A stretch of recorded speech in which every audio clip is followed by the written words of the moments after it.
बिस्मिल्लाहिर्रहमानिर्रहीम। शुरू अल्लाह के नाम से जो बड़ा मेहरबान निहायत रहम वाला है।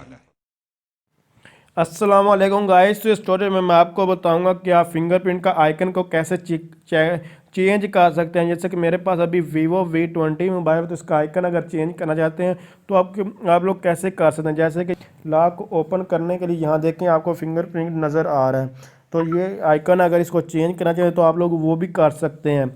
तो चेंज करने के लिए जस्ट आप लोग यहाँ देख सकते हैं मुख्तलिफ ऑप्शन देखने को मिल रहे हैं। तो यहाँ देखें डायनामिक अफेक्ट, तो आप लोगों ने डायनामिक इफेक्ट ओपन करेंगे, यहाँ फिंगरप्रिंट आइकन एनिमेशन है, तो आप लोगों ने इसको ओपन कर लेना है। जब ओपन करेंगे तो देखिए ये वाला फिंगर जो है यहाँ सेलेक्ट है, तो आप लोगों ने किसी और को सेलेक्ट कर लेना है। जैसे कि यहाँ मैं इसको भी यूज़ करना चाहता हूँ, तो मैंने ये वाला लगाया। अगर किसी और को आप लोग यहाँ इसको यूज़ करें तो ये आप लोग ये भी यूज़ कर सकते हैं।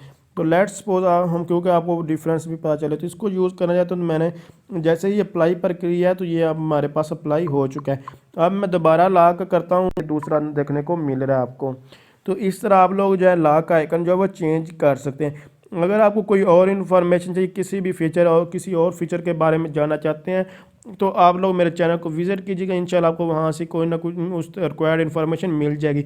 हाँ, अगर आपको नहीं मिलती तो आप लोग कमेंट्स करके पूछ सकते हैं। तो थैंक्स फॉर वॉचिंग। अल्लाह हाफ़िज़।